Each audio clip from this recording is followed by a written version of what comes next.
आसमान से गिरे और खजूर में अटके। दोस्तों इंडिया और यूएस के ट्रेड रिलेशन का हाल कुछ ऐसा ही हो गया है। एक तरफ हम खुश इसलिए थे क्योंकि इंडिया और यूएस का एक नया ट्रेड डील फ्रेमवर्क फाइनल हुआ था। यूएस ने प्रॉमिस किया था कि इंडियन एक्सपोर्ट्स पर टैक्स 50% से घटाकर सीधा 18% कर देंगे। लेकिन डोनाल्ड ट्रंप है, एक हाथ से वो वादा करते हैं और दूसरे हाथ से वो मक्कारी। आपको लग रहा होगा कि सुप्रीम कोर्ट के ऑर्डर के बाद टैरिफ वाला मामला शांत हो गया है, पर दोस्तों अभी 24 फरवरी को ही ट्रंप एडमिनिस्ट्रेशन ने एक ऐसी नोटिफिकेशन निकाली है जिसने इंडिया की पूरी सोलर इंडस्ट्री को हिलाकर रख दिया है। 18% की छूट तो भूल जाइए, ट्रंप ने सीधा 126% का नया टैरिफ भारत की सोलर इंडस्ट्री पर थोप दिया है। अब सवाल यह है कि जब दोनों देशों के बीच इंटरिम ट्रेड एग्रीमेंट हो गया था तो अचानक से फिर से टैरिफ कैसे लग गया? इस 126% के मैसिव फिगर के पीछे अडानी ग्रुप का क्या कनेक्शन है और क्या सच में अमेरिका के दरवाजे हमारी make in India solar companies के लिए बंद हो गए? ये सारी चीजें बताने वाला हूं, पूरी वीडियो को ध्यान से देखना, क्योंकि सबसे बड़ा सवाल तो आपके मन में यही होगा कि जब सुप्रीम कोर्ट ऑफ यूएसए ने ट्रंप के टैरिफ को स्ट्रक डाउन कर दिया था तो ट्रंप ने 126% टैरिफ कैसे लगा दिया? क्या ट्रंप अब अपने सुप्रीम कोर्ट के खिलाफ ही चले गए हैं या फिर गेम कुछ और है? और क्या ऐसा करके ट्रंप ने मोदी को फिर से धोखा दे दिया है? सारी चीजें बताने वाला हूं, पूरी वीडियो को आपको ध्यान से देखना है। दोस्तों मेरा नाम है आशुतोष और आप देख रहे हैं द ग्लोबल रिपोर्ट। दोस्तों इधर देखो, द हिंदू क्या रिपोर्ट कर रहा है? द हिंदू रिपोर्ट कर रहा है कि US slaps 126% duty on Indian solar imports. अब सबसे पहले समझो कि आखिर पर्दे के पीछे चल क्या रहा है, पूरी कहानी बता रहा हूं, ध्यान सुनना। इधर देखो, कहानी शुरू होती है पिछले साल जुलाई 2025 से। अमेरिका की जो लोकल सोलर कंपनीज थी उनका धंधा बुरी तरह पिट रहा था। क्यों? क्योंकि इंडिया, इंडोनेशिया और लाओस से सस्ते सोलर पैनल्स यूएस मार्केट में भर गए थे। इन यूएस कंपनीज ने वहां की सरकार के आगे रोना रोया।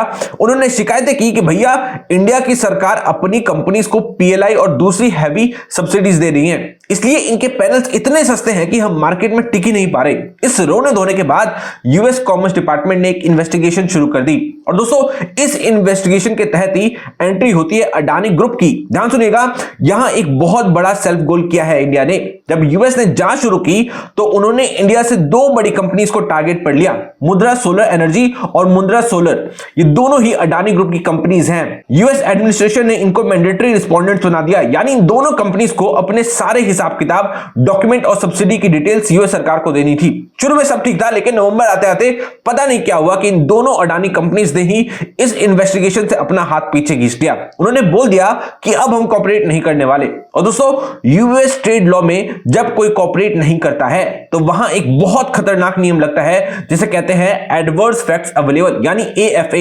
इसका सिंपल मतलब यह है कि अगर तुम अपनी डिटेल्स नहीं दोगे तो हम सबसे बुरा मान लेंगे। यूएस सरकार ने मान लिया कि अडानी सच में बहुत भयंकर सब्सिडी ले रहा था, और क्योंकि अडानी ने बैकआउट कर लिया तो अमेरिका ने आग बबूला होकर पूरी की पूरी इंडियन सोलर एक्सपोर्ट मार्केट पर अपनी भड़स निकाल दी। उन्होंने सीधा 125.87% का रेट थोप दिया। अब आते हैं उस सबसे बड़े कंफ्यूजन पर। आप सोच रहे होंगे कि हमारी तो डील हो गई थी यूएस के साथ, इंटरिम ट्रेड एग्रीमेंट हुआ था जिसके अंडर तो हमारे प्रोडक्ट्स पर 18% टैरिफ लगने थे, तो ये ट्रंप 126% टैरिफ लगा कैसे सकता है? तो दोस्तों अगर टेक्निकली बात करो तो आप इस 126% को रेगुलर टैरिफ नहीं कह सकते।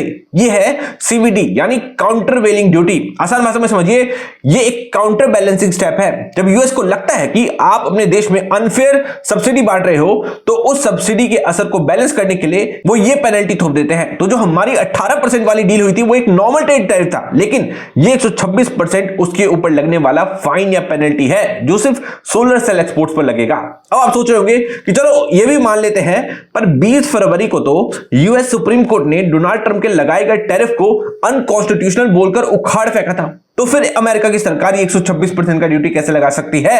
क्या ट्रंप अब कोर्ट की ही नहीं सुन रहे? तो दोस्तों यहां पर भी एक कैच है। सुप्रीम कोर्ट ने ट्रंप के जिस ग्लोबल टैरिफ को रोका था वो लगा था आईईईपीए यानी इमरजेंसी पावर्स के अंडर, लेकिन ये जो 126% का सोलर ड्यूटी लगा है ये ट्रंप ने डायरेक्टली नहीं लगाया, ये यूएस कॉमर्स डिपार्टमेंट ने लगाया है टैरिफ्स एक्ट 1930 के तहत। ये एक बहुत पुराना कानून है जिसमें कॉमर्स डिपार्टमेंट को पूरी पावर है अनफेयर ट्रेड पर काउंटर बैलेंसिंग ड्यूटी लगाने की, इसलिए सुप्रीम कोर्ट का वो ऑर्डर यहां रत्ती भर भी अप्लाई नहीं होता। यानी आप कह सकते हो कि ट्रंप की टीम ने बहुत सफाई से दूसरे रास्ते से निशाना लगाया है। तो अब सवाल सवाल उठता है कि क्या ऐसा करके ट्रंप ने डायरेक्टली प्राइम मिनिस्टर मोदी को धोखा दे दिया? तो मुझे लगता है दोस्तों, टेक्निकली तो ट्रंप ने धोखा नहीं दिया है, लेकिन इससे ओवरऑल सेंटिमेंट यूएसए के बारे में बहुत खराब होता है कि कैसे USA and specially Trump administration एक अनट्रस्टवर्दी एडमिनिस्ट्रेशन है। आप चाहे कुछ भी कर लो, एफटीए भी कर लो, अगर उन्हें टैरिफ लगाना है तो कोई ना कोई बहाना ढूंढ ही लेंगे। आगे इस मामले में जो भी अपडेट होगा मैं आपको बताऊंगा। मिलता हूं आपसे नेक्स्ट वीडियो में। जय हिंद, वंदे मातरम।